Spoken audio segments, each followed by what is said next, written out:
A very good evening, and thanks for clicking on to the Monday edition of Vogan's European Outlook. Before we continue with the video, be sure to like, share, and subscribe.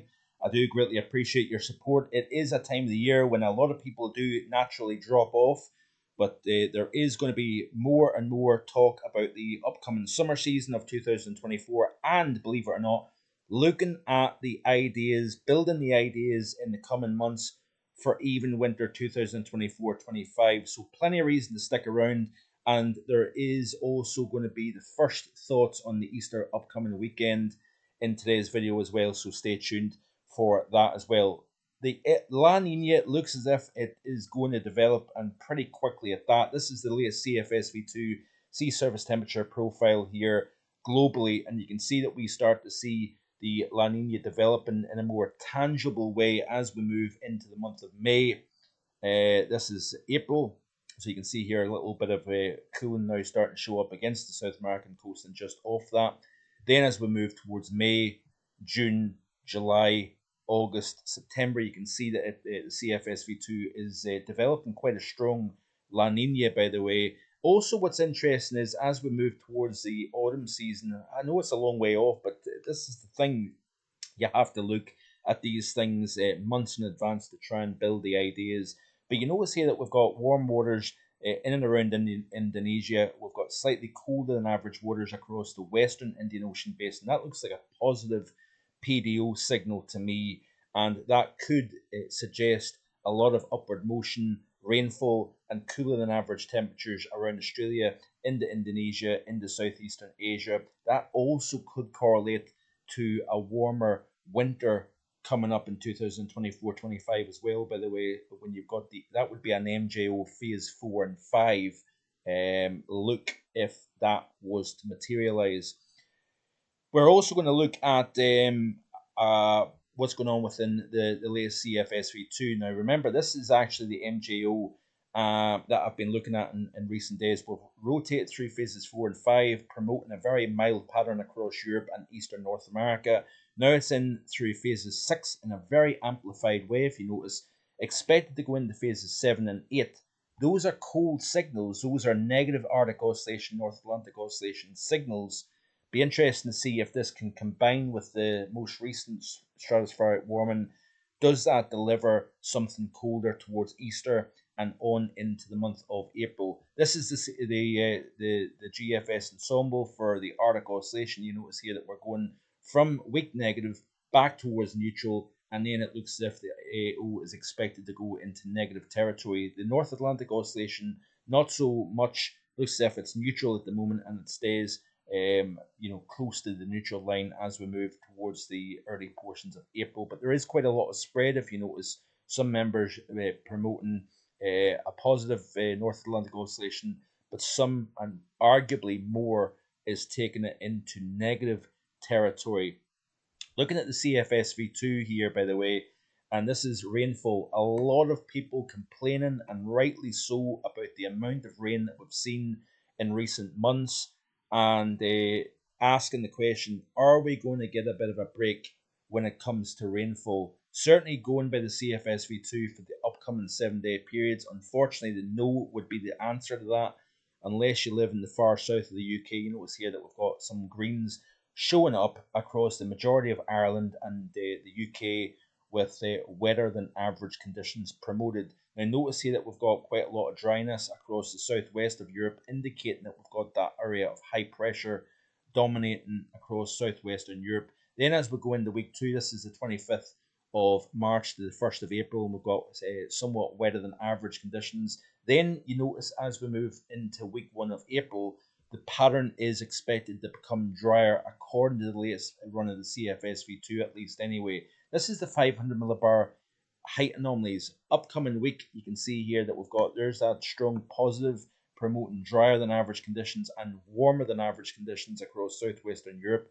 We've got the negative up towards the north and northwest here. That is a general westerly airflow, meaning that we arguably milder than average, but we'll look at a couple of things in just a second which may counter argue that point.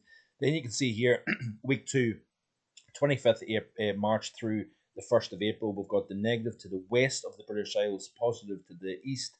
That would arguably suggest the continuation of milder than average south to southwesterly winds. If you look at the 2 meter temperature anomalies, it isn't suggesting anything particularly cold. So this is week one into week two, into week three. You notice here that the CFSV2 is indicating the continuation of warmer than average temperatures.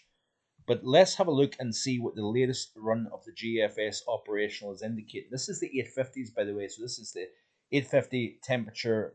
So at 5,000 feet above our heads, and you can see the current situation, area of low pressure that is going to spread heavy rainfall and is spreading heavy rainfall across a large swathe of Ireland and the UK through the course of today and into the overnight period and into tomorrow morning here. Thursday was warmer than average temperatures over the over Iberia, promoting some warming here.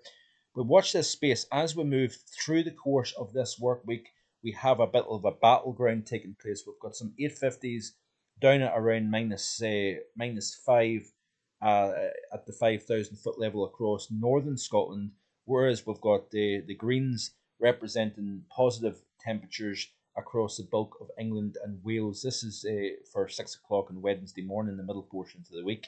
Then, as we play through into the latter half of the week, you can see here a fairly deep area of low pressure near Iceland. That is pulling some mild conditions from the Azores up into the UK and Ireland here. So you've got that next pull of warm air from the south, from the subtropics. But watch what happens as we move towards Friday. That area of low pressure then moves eastwards between Iceland and Norway, and we start to see more of a northwesterly development here. So we've got that high to the west of the UK, that area of low pressure to the north.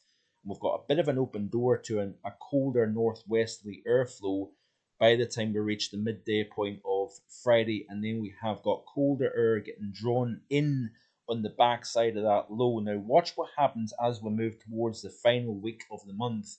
We start to see high pressure developing and building exactly where that low is showing up here, and therefore we're starting to see an undercutting of colder air coming underneath that area of high pressure and into the UK.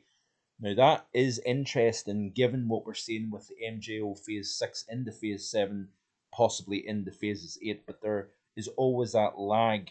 But it'll be interesting to see nonetheless if this is the day before Easter Sunday. So this is the Saturday, and we've got high pressure quite strong over Scandinavia, over the Norwegian Sea, and we've got something colder coming in underneath. Now remember what I said way back at the start of March, that we've not got colder over Europe, so anything easterly is very, very restricted in terms of level of cold. It's just a nagging chilly wind is blowing off 6 or 7 Celsius waters.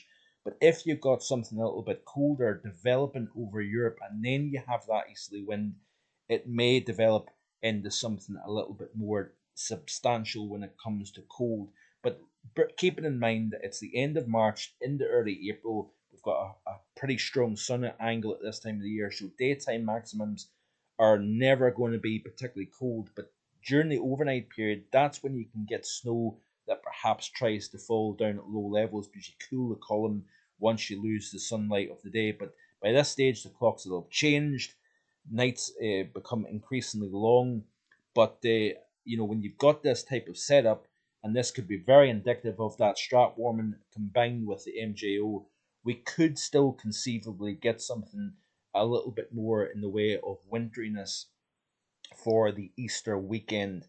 But you can see here that the model is indicating that we start to pull milder air up from the south as we move into Easter Monday here. So it's all to play for. These models could stick around or they could completely demise this cold spell altogether, and it's just a mild overall Easter. So I'm not necessarily buying into anything. I'm not creating a forecast based on this one model run, but nonetheless, it is rather interesting to see, and it coincides quite nicely with the overall idea. Take away the models.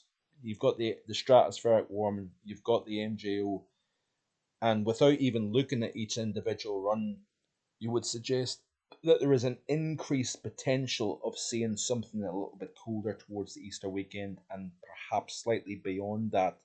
So we'll just keep our eyes on this in the coming days. Nothing is written in stone. I'm not turning around and saying all of a sudden that we're going to get an Easter snowstorm by any stretch, but nonetheless, it is interesting to see what it's showing. Let's have a look at the overview chart here. Go back to the here now, and there's that weather moving in off the Atlantic associated with low pressure not that far to the northwest. We're going to squeeze the isobars, meaning we're going to see windy conditions for a time as well. Blustery showers follows that initial band of rain. And then you can see another feature, another system developing, coming in from a southwesterly direction here. You notice the setup. We've got an elongated area of high pressure stretching anywhere from the mid-Atlantic all the way up towards Scandinavia here. Areas of low pressure ganging up to the west-northwest. That is that southwesterly flow. So we're going to continue to see the mild flow across the UK and Ireland here. Then we've got another feature moves in early on Thursday morning.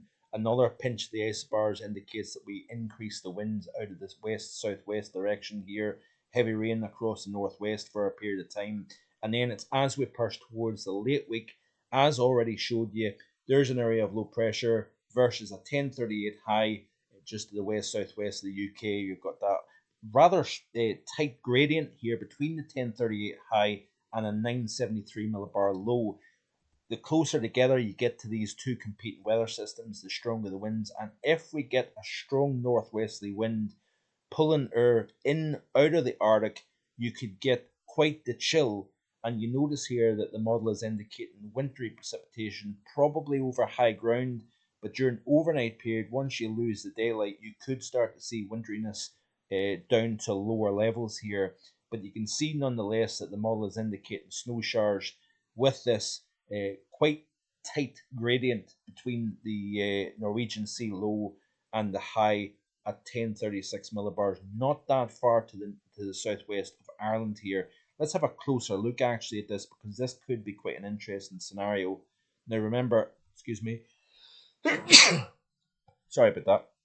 Now let's play through the loop once again, and you can see in a more close-up view what we're showing, what we're looking at here for the end of this week. So this is during the course of Friday, and you can see the snow showers piling in over high ground, western Scotland, southwestern Scotland as well, parts of Northern Ireland, northwestern England, North Wales, parts of perhaps the Peak District. It's indicating something wintry. If we look at the snow depth chart here, this will be interesting because I've not even looked at this yet.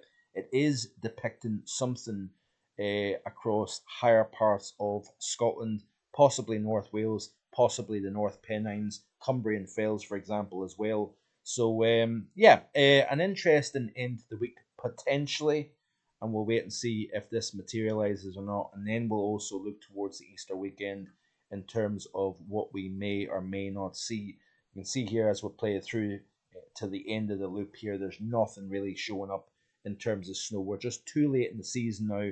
It really takes a very significant spell of cold to battle between the strengthening sun, the length of daylight versus the air mass. It really does have to be quite an exceptional blast of cold weather to see anything particularly significant. So let's skip back out, and you can see here finally the high pressure developing here to the north of the British Isles as we move right the way towards the end of the month. So this is Thursday the 20th of March here. We've got the area of high pressure to the north, we've got low pressure to the south. So you know here that we've got this complete flip in the upper hair pattern, and this may be the modelling now starting to see that phase 6, 7, 8 MJO in combination with what took place within the stratosphere a couple of weeks ago. It may or may not be the case here, but nonetheless, something perhaps to keep our eyes on. So thanks for watching. Like, share, and subscribe. And also be sure to check out the live stream from yesterday if you haven't already done so. So plenty of things for you to look at. Enjoy the rest of your Monday. Hopefully be back again tomorrow with more. Bye for now.